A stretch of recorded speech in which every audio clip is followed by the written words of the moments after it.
So okay, we've seen that on this impossible journey, Abram is told that he's going to have innumerable descendants, even though he and his wife cannot have children.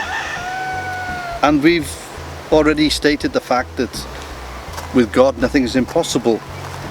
And so we're going to cut a long story short, and even though Abram and Sarai tried to have other ways of making a family, doing it their own way, trying to use the human resources that they had, and Abraham uses another lady, Sarai's slave woman, to bear a son.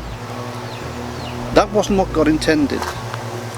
And we need to be careful when we're on the journey with God that we do it the way that He wants us to do it, that we actually go about things the way that God designs and God instructs and God says. He told Abram that He was going to give him a son. He was going to give him innumerable children.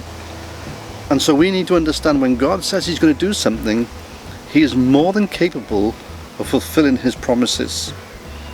And so the impossible journey really begins, because regardless of the attempts of Abram and Sarai to do things the way they wanted to do it, God actually comes and gives Sarai a son, and they call his name Isaac.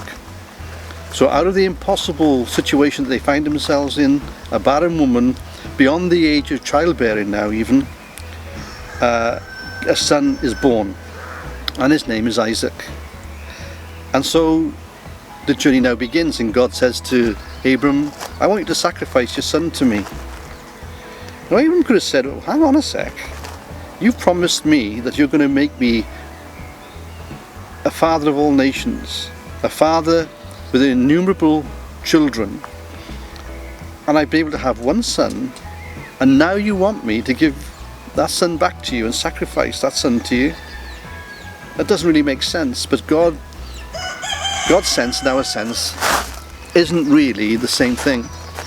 And of course Abram was tested in his faith, but Abram in his obedience said, okay, and prophetically understood that God would prepare himself a sacrifice.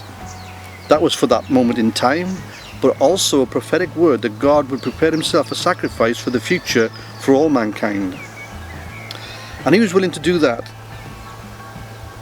But as the story goes and as the account goes, God spared Abraham from sacrificing Isaac, and Isaac then grew up, and he himself got married, and lo and behold, Isaac has a wife called Rebecca, and she is barren.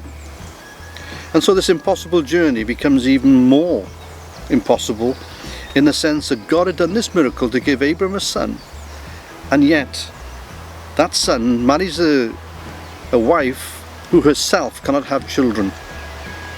And so the fulfillment of this prophecy and the fulfillment of this word of God into Abraham's life and the promise that He had given to him becomes even more impossible now, because Isaac isn't able to have children. But as we know, as we read in the scriptures, Rebecca did have a child, and so therefore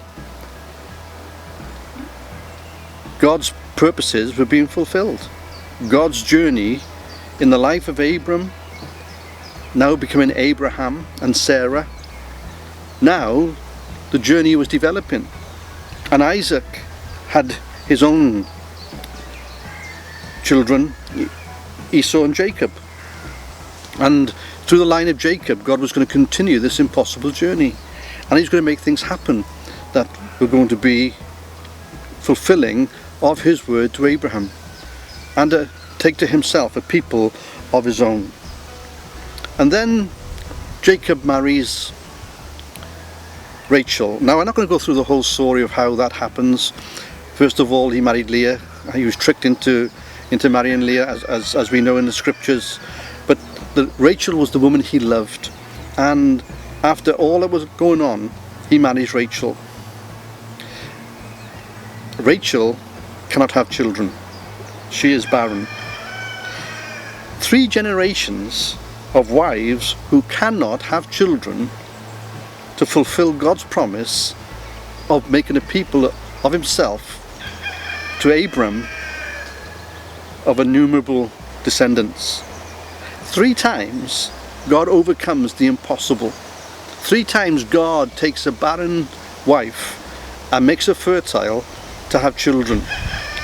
He doesn't just do it once, doesn't even just do it twice, but for 3 generations in a row, God does this mighty miracle of what is impossible to mankind is not impossible to him. And we need to understand, in those days they didn't have fertility clinics. In those days they didn't have the kind of advanced science that we have in our day and age.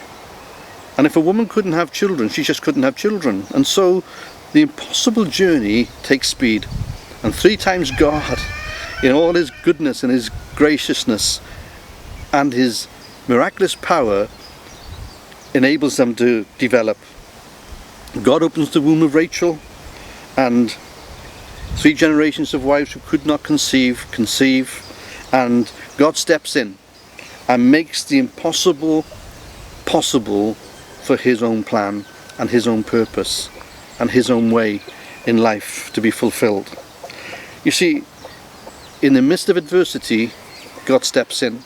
In the midst of adversity, God has his own plan and his own purpose. And now we see that Jacob, who was later named Israel, has his children, and then they go into barrenness, they go into a time of famine, and through a long story they end up going to Egypt. His son, born of Rachel, through God's own determination, ends up in Egypt ahead of the rest of the family, and is there as ruler over Egypt because of the wisdom that God gave him, and to prepare the way for Jacob's family and the rest of his brothers and sisters and the rest of the family to come down to Egypt. 70 of them go down to Egypt and live there. God is planning his purposes, God is making a way, and God is taking them. And in the midst, I'll say that again, in the midst of adversity, get tongue-tied sometimes, you know, in the midst of adversity, God has the plans for Israel's good.